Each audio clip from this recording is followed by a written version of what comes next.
बिहार जो है, अब बिहार के युवा शिक्षा माफियाओं, नौकरी माफियाओं, कोचिंग माफियाओं से त्रस्त हो चुका है। आज बिहार के लाखों युवाओं के सपनों को, उनके कैरियर को कुचला जा रहा है। हम नेशन से फर्क यही होता है ना कि इसमें वास्तविक जो मार्क्स है वो नहीं रहेगा, किसी का कम हो जाएगा, किसी का ज़्यादा हो जाएगा। इसमें आसानी से सेटिंग किया जा सकता है, पैसा लेकर किसी को भी पास कराया जा सकता है, किसी को भी फेल किया जा सकता है। 6 दिसंबर यानी कल सुबह 11:30 बजे हम लोग बीपीएससी ऑफिस के बाहर आंदोलन कर रहे हैं। शांतिपूर्वक आंदोलन है।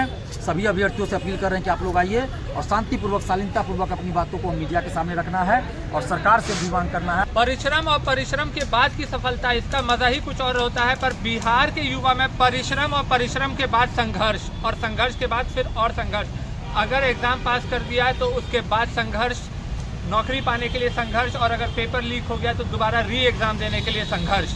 नमस्कार, मैं हूं फलक सिंह और आप देखना शुरू कर चुके हैं आगाज़ एक्सप्रेस। और आज हमारे साथ मौजूद है छात्र नेता दिलीप कुमार जी, जिनसे बात करते हैं जो बिहार की जो शिक्षा व्यवस्था पर आए दिन सवाल उठते हुए नजर आए हैं कि कभी या तो बीपीएससी का पेपर लीक मामला हुआ है, या नीट का पेपर लीक मामला हुआ है, या तो अभी एनसीएल और ईडब्ल्यूएस को लेकर के जो धरना प्रदर्शन हुआ था और जिस तरीके का आंदोलन ने एक तीव्र रूप धारण कर लिया था।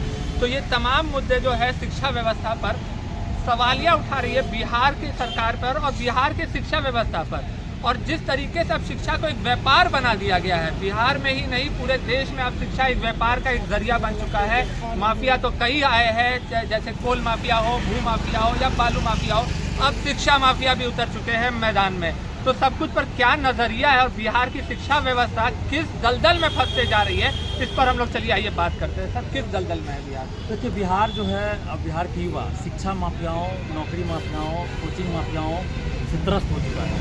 आज बिहार के लाखों युवाओं के सपनों को, उनके कैरियर को कुचला जा रहा है। हर परीक्षा का पेपर लीक होता है धांधली से में। और अभी 17वीं बीपीएससी में जो 200 एसडीएम, 236 डीएसपी का जो सीट आया और कुल मिलाकर 2000 से ज़्यादा पदों पर वैकेंसी है, सभी पद को मिलाकर, तो उसको देखते हुए कोचिंग माफिया, परीक्षा माफिया एकदम मतलब जुगाड़ में लग गए चिंधमारी करने की, और तरह तरह का वो हथकंडा अपना रहे हैं। अभी अब देखिए 17वीं बीपीएससी में अचानक से नॉर्मलाइजेशन लाने की बात हो रही है, और कुछ कोचिंग वाले राय दिए हैं कि भाई नॉर्मलाइजेशन लागू कीजिए, बीपीएससी को ये समर्थन दे रहे हैं। नॉर्मलाइजेशन, आप आम जनता को समझाइए कि ये नॉर्मलाइजेशन से क्या फर्क होता है? कि नॉर्मलाइजेशन से फर्क यही होता है ना कि इसमें वास्तविक जो मार्क्स है वो नहीं रहेगा, किसी का कम हो जाएगा, किसी का ज़्यादा हो जाएगा। इसमें आसानी से सेटिंग किया जा सकता है, पैसा लेकर किसी को भी पास कराया जा सकता है, किसी को भी फेल किया जा सकता है। और बीपीएससी ने तर्क दिया था कि 10-12 लाख संख्या इसलिए नॉर्मलाइजेशन लागू करेंगे, तो यहाँ 5 लाख से भी कम संख्या है। फिर कहा कि भाई 3 सेट में क्वेश्चन देंगे तो पेपर लीक नहीं होगा। तो अभी भी जो है 4 सेट में क्वेश्चन तैयार होता है सभी प्रतियोगी परीक्षाओं का, और उसमें से कोई एक सेट यूज होता है परीक्षा में, सभी अभ्यर्थियों के लिए एक सेट। तो अभी भी परीक्षा माफिया, कोचिंग माफिया करते हैं, 4 सेट का क्वेश्चन आउट करा लेते हैं, जिससे पैसा लेते हैं उसको 4 सेट का क्वेश्चन दे देते हैं। तो ये 3 सेट में देंगे, अलग अलग सेट छोड़ रही है, 3 सेट का फिर आउट करा लेते हैं।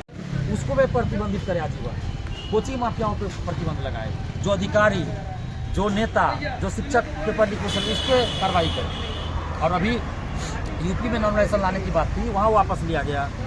बिहार में 2022 में वापस लिया जा चुका है, मुख्यमंत्री जी ने आदेश दिया था नीतीश कुमार जी ने।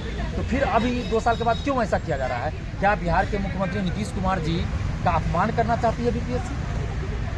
नीतीश कुमार जी का अपमान कर रही है बीपीएससी? पूरे देश में कहीं भी सिविल सेवा में नॉर्मलाइजेशन लागू नहीं है, और जहाँ भी लाने का प्रयास हुआ वहाँ आंदोलन के बाद वापस लिया गया। तो ये शिक्षा माफियाओं, परीक्षा माफियाओं के कहने पर बीपीएससी ऐसा करने जा रही है? तो सर, नॉर्मलाइजेशन के लिए क्या आप लोग सड़क पर उतर रहे हैं, धरना प्रदर्शन या 6 दिसंबर यानी कल सुबह 11:30 बजे हम लोग बीपीएससी ऑफिस के बाहर आंदोलन कर रहे हैं। शांतिपूर्वक आंदोलन है।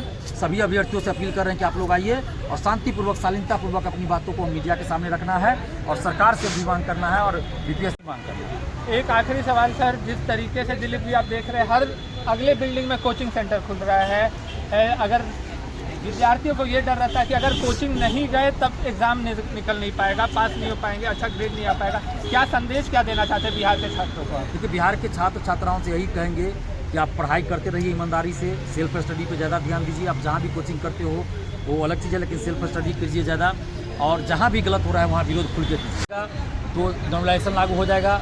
आप पढ़ते रह जाइएगा, कोचिंग जाते रह जाइएगा, लाइब्रेरी जाते रहिएगा, सिलेक्शन किसी और का पैसा देकर हो जाएगा। इसलिए व्यवस्था में गड़बड़ी है, उसके खिलाफ लड़ना भी जरूरी है, उसके खिलाफ आवाज़ उठाना। जी बिल्कुल।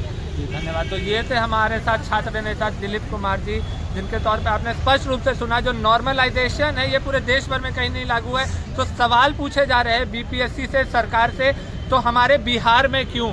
और रही बात छात्रों की भविष्य की, तो उन्होंने स्पष्ट कर दिया है कि जो सेल्फ स्टडी होता है, छात्रों को आत्मविश्वास रहना चाहिए उनमें कि जो सेल्फ स्टडी है उस पर भी एक निर्धारित रहना चाहिए, ना ही सिर्फ कोचिंग सेंटर और जो अलग टीचर्स पढ़ाते हैं उनको लेकर के। तो ये तमाम मुद्दे हैं और इनका कल आंदोलन भी है, तो वो आंदोलन की क्या प्रतिक्रिया निकल करके आती है ये कल हम आपको रूबरू करवाएंगे। तब तक के लिए जुड़े रहे हमारे साथ, देखते रहे आगाज़ एक्सप्रेस। धन्यवाद।